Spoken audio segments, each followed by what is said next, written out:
లో వందనాలు తెలియపరుస్తూ మీ అందరిని కూడా మరి ఈ యొక్క ఆరాధనలోని ఈ రెండో వర్తమానంలోకి మిమ్మల్ని ఆహ్వానిస్తూ ఉన్నాను. ఈ సమయంలో కొద్ది నిమిషాలు వాక్యాన్ని ధ్యానం చేసుకోబోతూ ఉన్నాం. వాక్యాన్ని ధ్యానం చేయముందు ఒక విషయం మీతో చెప్పాలని ఇష్టపడుతూ ఉన్నాను. ఈరోజు వాక్య ధ్యానంగా దేవుడు మనతో మాట్లాడబోతున్న అంశం చాలా ప్రాముఖ్యమైన అంశం, మనందరికి అవసరమైన అంశం. ఏమిటని మనం చూస్తే, పోగొట్టుకున్న దానిని వెతికాడు కానీ దొరకలేదు. చెప్పండి అందరూ. పోగొట్టుకున్న దాన్ని వెతికాడు, లేకపోతే వెతికింది ఆమె, కానీ ఏం లేదు, దొరకలేదు.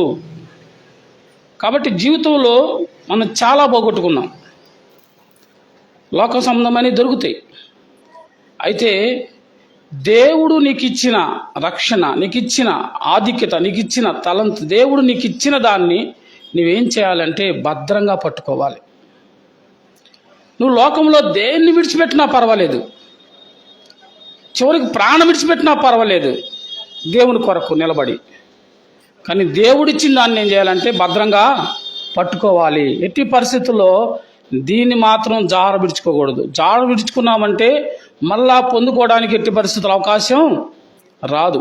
కాబట్టి ఈ వాక్యం ద్వారా ప్రభు ఈరోజు మనతో మాట్లాడుతూ, మనం ఏం జాడ విడుచుకున్నాం, ఏం వదిలిపెట్టాం, అయితే మరలా అవకాశం వచ్చింది కాబట్టి దాన్ని మనం ఏం చేయాలా, ఇక మీదకి ఎప్పుడు. ఒకసారి మనం పొరపాటు చేసాం, జాగ్రత్తగా వినండి, నాకు వెళ్ళి చూసి.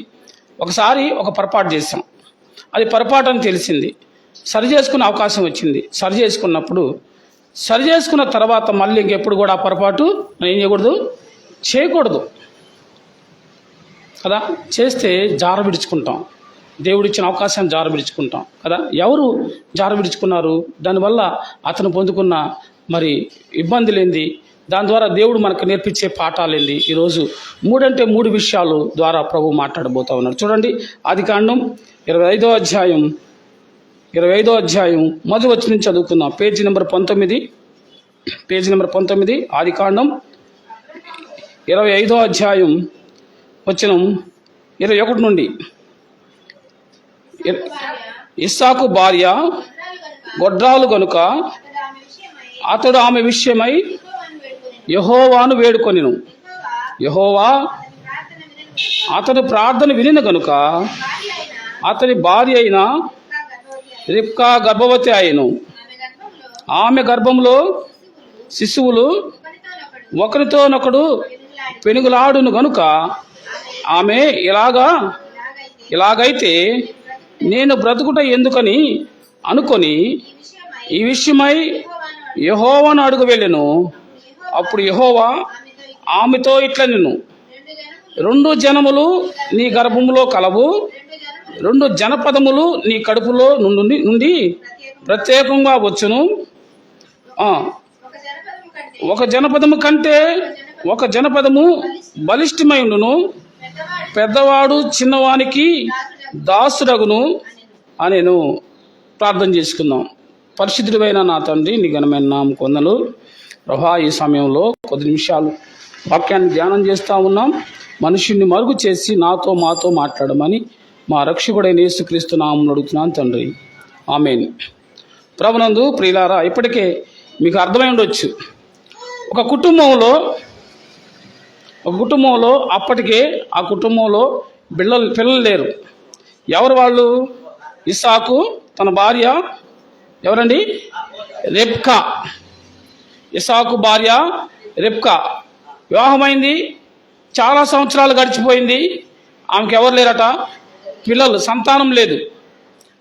ఆ సంతానం లేని సమయంలో తన భర్త దగ్గరికి వెళ్ళి తాను సణుక్కుంది, బాధపడుతుంది భర్తతో, బిడ్డలు లేరని. అయితే తన భర్త ఏం చేశాడంటే, ఆమె కొరకు తన కొరకు బిడ్డలు కావాలని దేవుణ్ణి ఏం చేశాడు, యెహోవా అతని విను గనుక, అతని ప్రార్థన విని గనుక. ఎందుకు?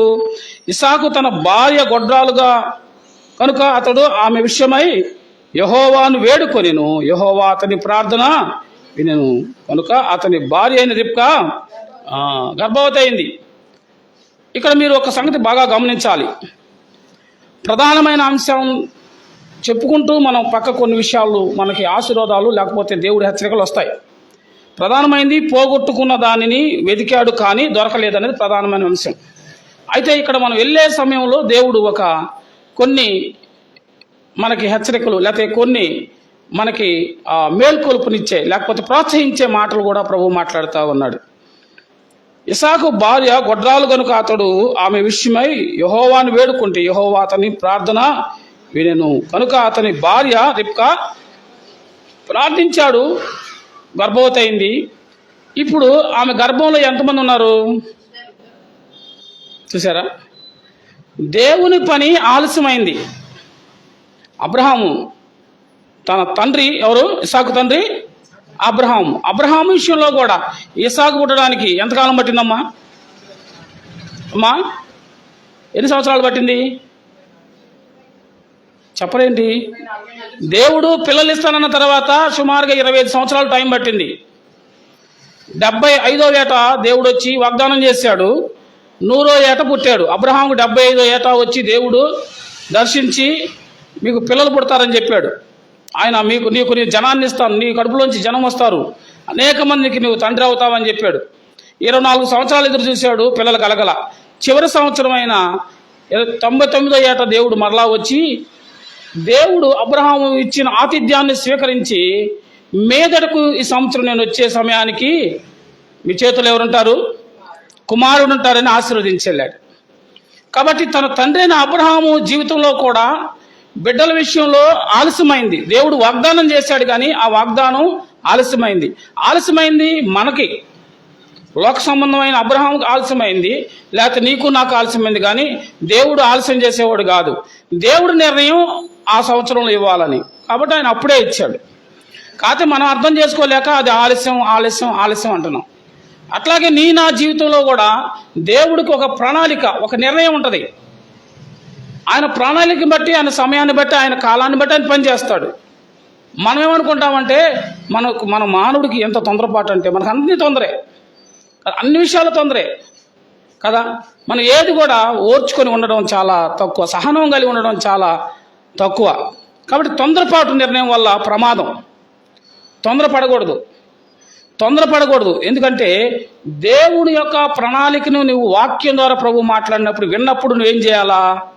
నువ్వు ఎదురు చూడాలి. లోకంలోకి వెళ్ళినప్పుడు వాళ్ళు ఏం చేస్తారంటే అడ్డదారులు దొక్కే మార్గాలు చూపిస్తారు. నువ్వు పని మీద ప్రార్థన చేయమంటున్నావు, ప్రార్థన చేస్తున్నావు, ప్రభు పని కోసం ఎదురు చూస్తున్నావు, ఒక పని కోసం. ఆ పని ఆలస్యం అవుతున్నట్టు నువ్వు అనుకుంటున్నావు, కానీ దేవుడు ఆలస్యం చేయట్లేదు.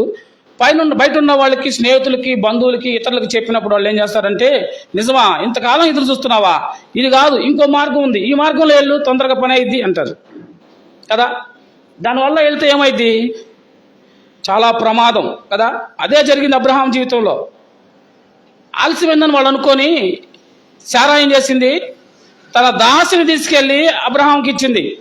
తన దాసిని అబ్రహాంకి ఇవ్వడం ద్వారా ఏమైందమ్మా?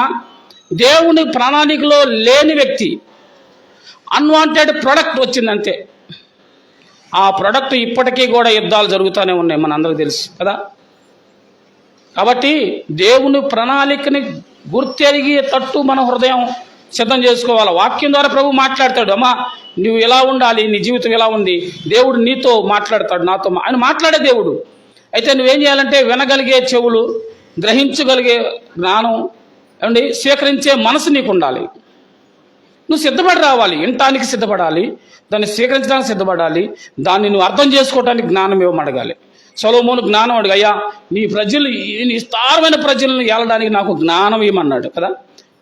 నీవు ప్రభు వాక్యాన్ని అర్థం చేసుకుంటూ, నేను అర్థం చేసుకుంటాక ఏం చేయాలా? జ్ఞానం ఇవ్వు ప్రభువా. ఇందాక ప్రార్థన చేసేమన్నాను, ప్రభువా వాక్యాన్ని ధ్యానం చేయబోతాం, మనిషిని మరుగు చేసి నువ్వు మాట్లాడు, దాన్ని అర్థం చేసుకుని అనుభవించుకునే మనసు మాకు దయచేయమని. అది నాకు నీకు. దేవుని వాక్యం 2 అంచులు కలిగిన ఖడ్గం, చెప్పే నాకు, వినే నీకు, ఇద్దరికి అది ఉపయోగకరం. కాబట్టి దేవుని పని ఆలస్యమైందని చెప్పి ఎక్కడ కూడా నీవు తొందరపడి అడ్డదారిలోకి వెళ్ళకూడదు. కూర్చో, ఏం పర్వాలేదు, కూర్చో, ప్రార్థన చేయి. ఆ వయసు అంతా అయిపోతుంది, సమయం అంతా అయిపోతుంది, ప్రమాదం ముంచుకొని వస్తుంది. దేవుడికి తెలియదా ప్రమాదం జరుగుతుందని? దేవుడికి తెలియదా? అబ్రహాము వయసు అయిపోతుందని దేవుడికి తెలియదా? శారా తన బిడ్డలుగానే ధర్మం, స్త్రీ ధర్మం కోల్పోతుందని దేవునికి తెలియదా? అయినా దేవుడు ఎందుకు ఉన్నాడు అని అంటే దాని ద్వారా దేవుడు కార్యం చేయబోతా ఉన్నాడు. ఇన్ని సంవత్సరాలు అవుతున్నా ఇప్పటికీ ఆ చరిత్ర మనం ఎందుకు చెప్పుకున్నామంటే దేవుడు వృత్తాంతంగా మనకు ఉంచాడు, ప్రోత్సాహంగా ఉంచాడు. సోదరుడా, ఈ మధ్యాహ్న సమయంలో దేవుడు మాట్లాడుతున్నాడు. ఆయన కార్యాలు ఆలస్యం చేస్తాడు కానీ, ఆలస్యమని మనం అనుకుంటున్నాం కానీ ఆయన కార్యాలు ఆయన సమయంలో, ఆయన నిర్ణయించిన సమయంలో జరుగుతుంది. ఆ సమయం కోసం నువ్వు కనిపెట్టుకొని ఉండాలి. అయితే అబ్రహాము ఏదో ఒక రకంగా దేవుని కనిపెట్టాడు, బిడ్డ ఇచ్చాడు. ఇప్పుడు అదే అబ్రహాము కుమారుడైన ఇస్సాకు పరిస్థితి కూడా అదే. ఇస్సాకు జీవితంలో కూడా బిడ్డలు లేరు, తన భార్య గొడ్రాలుగా ఉంది, బిడ్డలు లేక వాళ్ళు చాలా బాధపడుతున్నారు. ఇప్పుడు ఇస్సాకు ఛార్జ్ తీసుకున్నాడు. ఇస్సాకు తన భార్య కొరకు ప్రార్థన చేశాడు. దేవుడు తన ప్రార్థన ఆలకించి, ఇస్సాకు ప్రార్థన ఆలకించి దేవుడు ఏం చేశాడు? గర్భవతి అయిందామా, ఇప్పుడు 2 పిల్లలు ఉన్నారు. గర్భంలో ఎంతమంది ఉన్నారు? 2 ఉన్నారు. అబ్రహాం విషయంలో కూడా 2 ఉన్నారు. వాళ్ళిద్దరూ ఎలాగైపోయారు? 2 జనాలుగా మారిపోయారు. ప్రపంచంలో సరి అయిన దేవుడి ప్రణాళికలో ఒకళ్ళు వెళ్తే వ్యతిరేక పవనాల్లో ఒకరు వెళ్ళారు, అబ్రహాం సంతానం. ఇప్పుడు ఇస్సాకు సంతానం ఉంది. ఇస్సాకు సంతానంలో కూడా 2 జనాలు ఉన్నాయి. ఈ 2 జనాల్లో వాళ్ళ గర్భంలోనే పోరాటం స్టార్ట్ అయింది. వాళ్ళు పెద్దోళ్ళు అయిన తర్వాత, పెళ్ళైన తర్వాత, పక్కకి వెళ్ళిన తర్వాత వాళ్ళ గొడవ స్టార్ట్ అయితే, వీళ్ళు కడుపులో ఉండగానే వీళ్ళు గొడవ స్టార్ట్ అయింది. ఏం చేస్తున్నారు చూడండి, వచ్చిన 23లో 2 జనములు నీ గర్భంలో కలవు,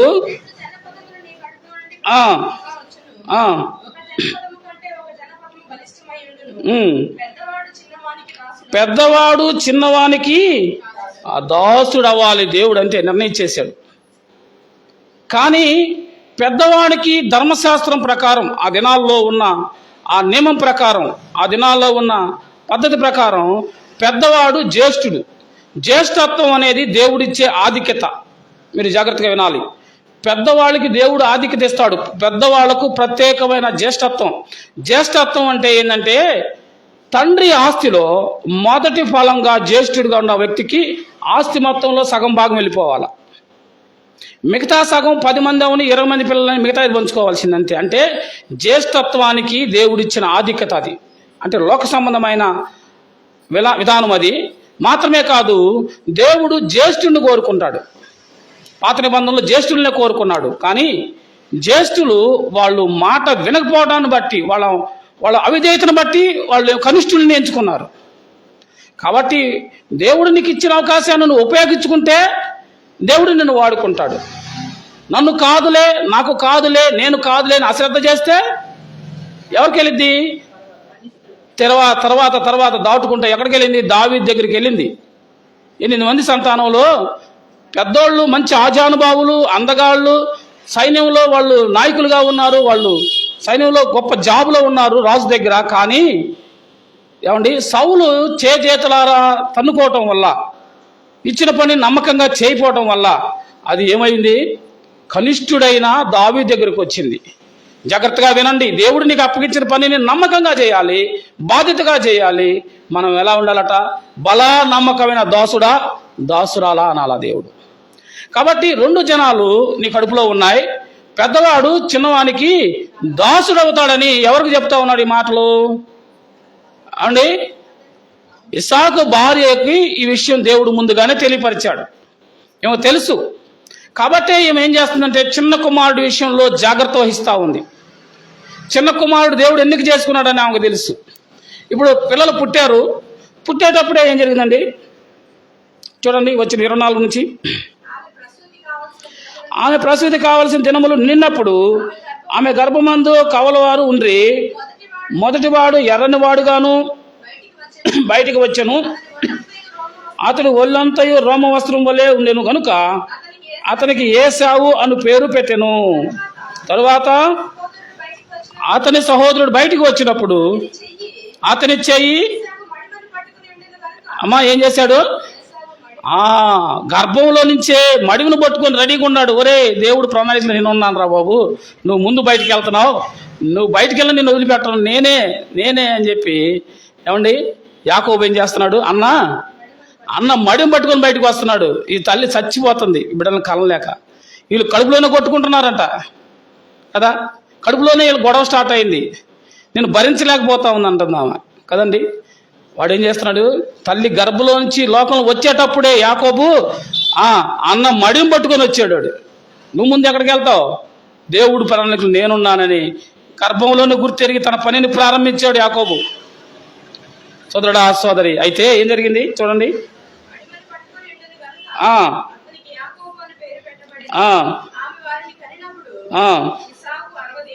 చాలండి. ఇక్కడ మీరు ఏశావు అని అంటే అర్థం ఎర్రని వాడు, యాకోబు అంటే అర్థం మోసగాడు. కొన్ని మోసాలు చేయాల్సిన అవసరం ఉంది, ఇతను చేస్తాడు. కొన్ని మోసాలు అవసరాన్ని బట్టి కాదు, కొన్ని మోసాలు చేస్తాడు. ఇక్కడ ఫస్ట్ ఇతను ఏం చేస్తున్నాడు, తల్లిని బాధ పెడతా మడిని పట్టుకొని వస్తున్నాడు. గర్భంలోంచి బయటకు వచ్చేటప్పుడే ఇతడు ఏం చేయాలా, సాఫీగా తల్లి గర్భంలోంచి సంతోషంగా రావాల్సిన వాడు ఏమండి గర్భాన్నించే అన్న మడిని పట్టుకొని వస్తా ఉన్నాడు కదా. ఆ తర్వాత మనందరికీ తెలుసు ఈ చరిత్ర కదా. ఆ తర్వాత ఇతడు పెద్దవారయ్యారు, ఇద్దరు పెద్దవారు పుట్టారు. ఆ తర్వాత ఇద్దరు పెద్దవాళ్ళు అయ్యారు. పెద్దవాళ్ళు అయిన తర్వాత ఏం జరిగింది మనందరికి బాగా తెలుసు. 27వ అధ్యాయం ఇస్సాకు వృద్ధుడై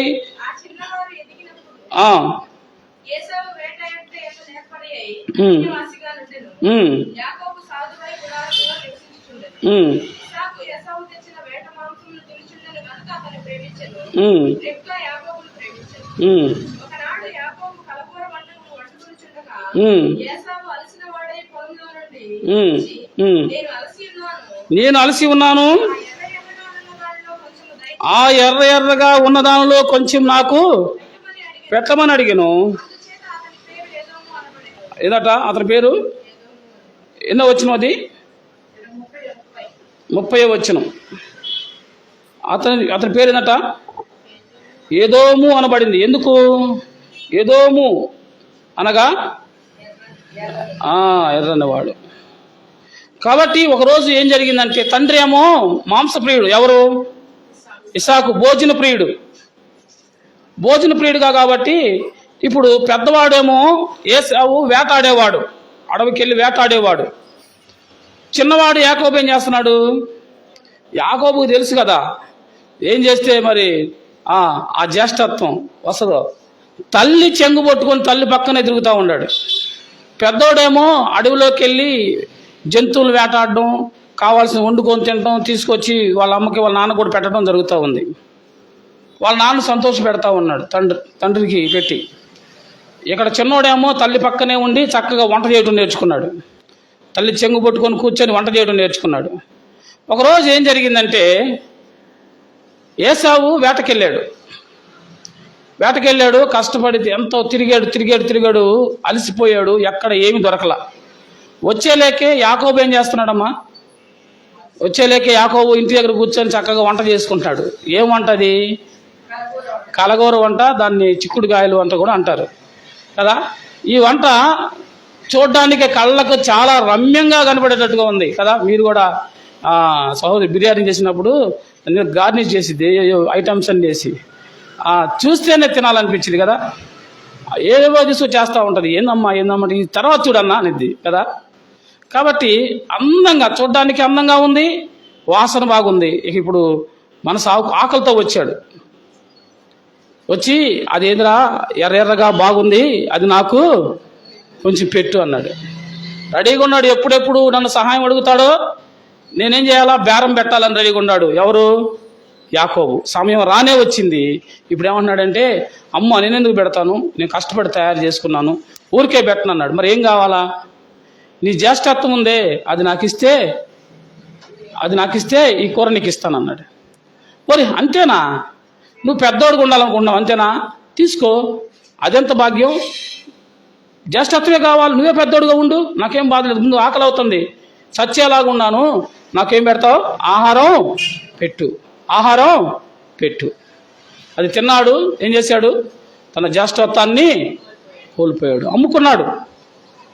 అందుకే ఎబ్రీ పత్రికలో ఏముంటుందంటే చూడండి, ఎబ్రీ పత్రికలో 12వ అధ్యాయం 16వ వచనంలో, ఒక్క పూట కూటి కోసం తన జ్యేష్ఠత్వాన్ని అమ్ముకున్న ఏశావు వంటి భ్రష్టుడైనను వ్యభిచారి అయినను, చదవమ్మా, ఒక్క పూట కూటి కొరకు తన జ్యేష్ఠత్వ హక్కుకున్న అమ్ముకున్న ఏసావు వంటి భ్రష్టుడైనను వ్యభిచారైనను మీలో కలడేమో. జాగ్రత్తగా చూసుకోవాలట. ఎలా చూసుకోవాలా? జాగ్రత్తగా ఉండాలి. దేవుడు నీకు ఇచ్చిన రక్షణ, దేవుడు నీకు ఇచ్చిన ఆ గొప్ప భాగ్యాన్ని జాగ్రత్తగా కాపాడుకోవాల్సిన బాధ్యత నీదే. జ్యేష్ఠత్వాన్ని ఏసావుకి ఇచ్చాడు. ఆ ఏసావు ఏం చేశాడు? కేవలం ఒక్క పూట కూటి కొరకు. ఒక్క పూట అన్నం తినకపోతే చచ్చిపోతామా? మనిషి ఎన్ని రోజులు అన్నం తినకుండా బతకొచ్చు? సుమారుగా 30 రోజులు. మనం ఆరోగ్యంగా ఉండేవాళ్ళు 30 రోజులు అన్నం తినకుండా కూడా బతకొచ్చు. మంచినీళ్ళు తాగుతూ బతకొచ్చు, గాలి పీల్చుకొని, మంచి ఆక్సిజన్ పీల్చుకొని. కొంచెం ఆరోగ్యం లేని వాళ్ళు కనీసం 15 రోజులు బ్రతకొచ్చు, లేదా 10 రోజులు బ్రతకొచ్చు కదా. ఒక్క రోజులో 2 రోజుల్లో చచ్చిపోతారా? ఒక్క పూట, మళ్ళీ ఒక రోజు కూడా కాదు, ఒక్క పూట కూటి కొరకు తన జ్యేష్ఠత్వాన్ని అమ్ముకున్న ఏసావు వంటి భ్రష్టుడైనను అది కదా. మన రక్షణను లోకం కొరకు మనం వదిలిపెట్టుకుంటే, మన ప్రభువును లోకాశల కొరకు మనం వదిలిపెట్టుకుంటే, మనను గురించి కూడా ప్రభు ఇదే స్టేట్మెంట్ ఇస్తాడు. జాగ్రత్త.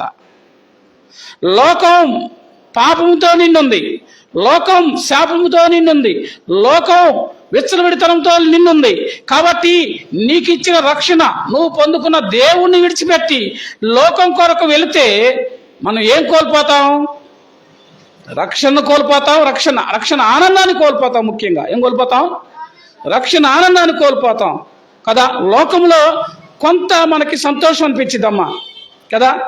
కొన్ని విషయాల్లో మనం సంతోషం అనుభవించినట్టు ఉంటాం, కానీ అది నిజమైన సంతోషం కాదు. సంతోషం, సమాధానం ఎక్కడ దొరికిద్ది? సంతోషమే సమాధానము, సంతోషమే సమాధానము, సంతోషమే సమాధానము, చెప్పనా సఖ్యమైన సంతోషం. నీకు కావలెనా ఈ సంతోషము? నీకు కావలెనా ఈ సంతోషము? సంతోషమే సమాధానము, చెప్పనా సఖ్యమైన సంతోషం. ఈ సంతోషం, ఈ సమాధానం యేసునొద్దే. యేసునొద్దే నీకు ఈ సంతోషం, యేసునొద్దే ఈ సమాధానం, యేసునొద్దే నీకు ఈ దీర్ఘశాంతం. ఎలా ఉండగలుగుతున్నారు మనం ఇంత సంతోషంగా అంటే, మన ప్రభువు మన యందు ఉన్నాడు కనుక మన సంతోషం. మన ప్రభు మనతో ఉంటే, మన ప్రభువుతో మనం ఉంటే, మన ఇంట్లో ఆహారం లేకపోయినా, మన ఇంట్లో ఇబ్బందులు ఉన్నా, మన ఇంట్లో అనారోగ్యం ఉన్నా, ఏది ఉన్నా మన ప్రభు ఉన్నాడు కాబట్టి మనం ఎలా ఉండొచ్చు? సంతోషం కదండి. సోదరుడా, సోదరి, ప్రభువు నువ్వు కలిగి ఉంటే నువ్వు సంతోషం కదా. అలాంటి గొప్ప ధన్యతను ఏసావు ఏం చేసుకున్నాడు? ఒక్క పూట కూటి కొరకు ఏసావు తన జ్యేష్ఠత్వాన్ని అమ్మి వేసుకున్నాడు. కాబట్టి ఏసావుని గురించి వాక్యం ఏం చెప్తుంది? భ్రష్టుడు అంటుంది. రెండోది వ్యభిచారి అంటుంది కదా. వ్యభిచారం అంటే లోక సంబంధమైన పాపంతో కూడిన వ్యభిచారం కాదు. వ్యభిచారం అంటే యేసు ప్రభువుని కాకుండా వేరొక దేవుడిని పూజించడం కూడా వ్యభిచారమే. అర్థమైందమ్మా? యేసు ప్రభువుని కాకుండా లోకాన్ని ప్రేమించడం కూడా వ్యభిచారమే కదా. ఏసావు వేరు, ఏసేపు వేరు. ఇక్కడ ఏసావు గురించి మాట్లాడుతున్నప్పుడు ఏసోపు గురించి వెళ్తున్నా. ఏసోపుని మాటి మాటికి వ్యభిచారం చేయడానికి విసిగించింది పోతిఫర్ భార్య. ఏసోపు పాపానికి పెట్టిన పేరేంది? ఇంత ఘోరమైన దుష్కార్యము నేనెలా చేస్తాను? పాపానికి ఏసావు పేరు పెట్టిందంటే అది ఘోరమైన దుష్కార్యం. అమ్మా, నీకు అందం ఉంది, ఆస్తి ఉంది, ఐశ్వర్యం ఉంది, భర్త ఉన్నాడు, కానీ నీ భర్తను కాక నీవు నన్ను కోరుకొని నాతో పాపం చేయాలనుకుంటున్నావు కాబట్టి ఇది ఘోరమైన దుష్కార్యం. సోదరి సోదరుడా, మన ప్రియ ప్రభువు, మనల్ని ఏదే దేవుడు, మనం భరించేవాడు మన భర్త, మన ప్రియమైన ప్రభు, మన భరించేవాడు మన ప్రియ యేసు ప్రభు. కాబట్టి మన భర్త అయిన యేసు ప్రభువుని మన భరించేవాడు, మనల్ని ఏలేవాడిని కాక మనం లోకాన్ని ప్రేమిస్తే అది వ్యభిచారంతో సమానం. వ్యభిచారం అంటే కేవలం పాపం కాదు, లోకం సంబంధించింది కాదు. యేసు క్రీస్తుని తప్ప వేరొకరిని మనం ఏం చేయకూడదు, మన జీవితంలోకి రానివ్వకూడదు. యేసు క్రీస్తుని తప్ప లోకాన్ని మన జీవితంలోకి రానికూడదు. నువ్వు లోకమునైనను లోకంలో ఉన్నదానినైనా నీవు స్నేహించకూడదు. లోకంలో ఏమున్నాయి? నేత్రాశ, శరీరాశ, జీవకుటుంబము. ఇవి తండ్రి వలన కలిగినవి కావు. ఇవి తండ్రి వలన కలిగినవి కావు. ఈ నేత్రాశ, ఈ శరీరాశ, ఈ జీవ కుటుంబము ఇవి తండ్రి వలన కలిగినవి కావు. ఎవరి వల్ల కలిగినాయి? ఈ లోక సంబంధమైన శాపగ్రస్తుడైన అపవాది వల్ల కలిగినాయి. దీనిలో పడ్డావంటే నువ్వు ఎక్కడున్నట్టు? అపవాది యొక్క వలలో ఉన్నట్టు. కాబట్టి నువ్వు దాని జోలికి వెళ్ళకూడదు. ఒకవేళ వెళ్ళినట్లయితే ఈరోజు దేవుడు నిన్ను భద్రపరిచి లాక్కొచ్చాడు. ఇప్పుడు ఆ సంతోషం నీకు ఇచ్చాడు, ఆ సమాధానం నీకు ఇచ్చాడు, ఆ దీర్ఘశాంతం నీకు ఇచ్చాడు. మళ్ళీ ఎప్పటికీ వెనక్కి వెళ్ళొద్దు. వెనక్కి వెళ్తే మరలా రాలేం. ఎందుకంటే లోకం అది లోతైన ఊబి, పాపము లోతైన ఊబి. ఆ ఊబిలో పడ్డవాడు రావడం అంటే అది ఆషామాషగా జరిగే పని కాదు. ఎంతో దేవుని కృప ఉంటే తప్ప నువ్వు లోకంలో నుంచి మళ్ళా బయటకు రాగలవు. ఆ మాటలు మీకు అర్థమవుతాయండి. ఒక వ్యక్తి ఆ లోక క్రియల్లో నుంచి బయటికి వచ్చాడు, ప్రభు దగ్గరికి వచ్చాడు, మాటలు వింటున్నాడు, ప్రార్థన చేస్తున్నాడంటే అది ఆషామాషా విషయం కాదు. ఆయన మీద నీకున్న అమోఘమైన ప్రేమ, అత్యధికమైన ప్రేమను బట్టి నీ స్థితి ఎంత కిందకి వెళ్ళిపోయినా ఆయన అంత కింద వరకు వంగి కదమ్మా నీ కోసం ఏం చేశాడు? ఆయన అంతగా వంగి తన చేతినిచ్చి నిన్ను ఊబిలో ఉన్న నిన్ను, జిగట ఊబిలో ఉన్న నిన్ను లేపి పైకెత్తి దేవుడు తన రక్తంతో కడిగి తీసుకొచ్చి ఆయన పక్కన కూర్చోబెట్టుకున్నాడు. ఎంత గొప్ప దేవుడమ్మా. కాబట్టి ఈ ఏసావు ఏం చేస్తా ఉన్నాడు? ఏసావు ఒక్క పూట కూటి కొరకు తన జ్యేష్ఠత్వ హక్కును అమ్ముకున్నాడు. కనుకనే అతని గురించి ఆ పోగొట్టుకున్న దాన్ని వెతికాడు. తర్వాత ఎంత వెతికాడంటే అంత వెతికాడు. తండ్రి దగ్గరికి వెళ్ళాడు. తర్వాత మనందరికి తెలిసిందే, తండ్రి దగ్గరికి వెళ్ళినప్పుడు తండ్రి దగ్గర తర్వాత కూడా యాకోబు ఏం చేశాడంటే, తండ్రి దగ్గరికి మాంసం తీసుకొచ్చి అయ్యా పెట్టు, నాకు తిని నిన్ను దీవిస్తానన్నప్పుడు తల్లి ఈ మాట అంది. ఇని చిన్న కుమారుడు పక్షాన్ని నిలబడింది. ఎందుకు చిన్న కుమారుడు పక్షాన్ని నిలబడిందంటే, చిన్న కుమారుడు దేవుని ప్రణాళికలో ఉన్నాడు. ఏం చెప్పాడు అక్కడ? పెద్దవాడు చిన్నవానికి దాసుడు అని దేవుడు చెప్పాడు. కాబట్టి దాసుడుగా ఏం పని చేయడువే. నా మాటలు మీకు అర్థమవుతుందండి. తల్లి పక్షపాతం చూపించట్లే. ఇక్కడ దేవుని మాటకు లోబడి దేవుని ఆజ్ఞ నెరవేరుస్తుంది. చాలా మంది ఏమంటారంటే తల్లి చిన్న కుమారుడు యొక్క వలలో పడింది అని అంటారు కదా. సహజంగా పెద్దవాళ్ళు తల్లిదండ్రులు ఏం చేస్తారంటే, 2-3 పిల్లలు ఉన్నప్పుడు, లేకపోతే 6-5 ఉన్నా కానీ వాళ్ళు ఏం చేస్తారంటే, ఎవరైతే బలహీనతలో ఉన్నారో, ఎవరైతే కొంచెం తక్కువగా ఉన్నారో వాళ్ళని ఎత్తి లేపి మిగతా వాళ్ళతో సమానం కలపాలని తల్లి ప్రయత్నం చేసిద్ది. అంతేగాని ఏ తల్లి కూడా ఏమండి మరో బిడ్డ నాశనం కోరుకోదు. తన కడుపును బిడ్డ బిడ్డ నాశనం కోరుకోదు. మా అమ్మకి మేము 2 ఉన్నాం, మగపిల్లలం. మా తమ్ముడు లోకంలో ఉన్నాడు. మా తమ్ముడిని మొదటి నుంచి బాగా ప్రేమించింది. నేను ఎప్పుడు వెళ్ళి అంటా, అమ్మ నా గురించి ఎవరు వచ్చి ఇక్కడ చెప్పరు కదా, ఎప్పుడైనా నేను పుట్టి పెరిగిన తర్వాత వచ్చి మీ అబ్బాయి ఇలాంటి వాడు మమ్మల్ని ఇట్లా చేసేట కంప్లైంట్ వచ్చిందా? రాలేదు. మరి నువ్వు ఎందుకని వాడినే ప్రేమిస్తావు, వాడికే అన్ని డబ్బులు ఇస్తావు, వాడికే అన్ని ఇస్తావు, నాకంటే 200 ఇస్తావు అని అంటే అడుగుతూ ఉండేవాడు. అప్పుడు నాకు అర్థం కాల. ఎందుకంటే వాడు బలహీనుడిగా ఉన్నాడు, వాడు జారిపోయి ఉన్నాడు. కాబట్టి తల్లి బాధ్యత ఏంటంటే, జారిపోయిన వ్యక్తిని ఏం చేయాలా? ఇప్పుడు నేను దేవుళ్ళలో బలంగా ఉన్నాను కాబట్టి జారిపోయిన వాడిని తీసుకొచ్చి నాతో సమానంగా చేయాలన్నదే తల్లి యొక్క ఆతృత. కాబట్టి తల్లికి ఇద్దరు సమానమే, అందరూ సమానమే. కాబట్టి ఇప్పుడు తల్లి ఏం చేయాలా? ఇక్కడ ఈ తల్లి చిన్నవాడి విషయంలో ఏమండి మోసం చేస్తుంది అనుకుంటున్నాం కానీ కాదు. తల్లి బాధ్యత ఏంటంటే, దేవుడు చెప్పాడు పెద్దవాడు చిన్నవానికి దాసుడు అవ్వాల్సిందే. ఆ దాసుడు అవ్వాలంటే తల్లి తన వంతు తన పని చేయాలి.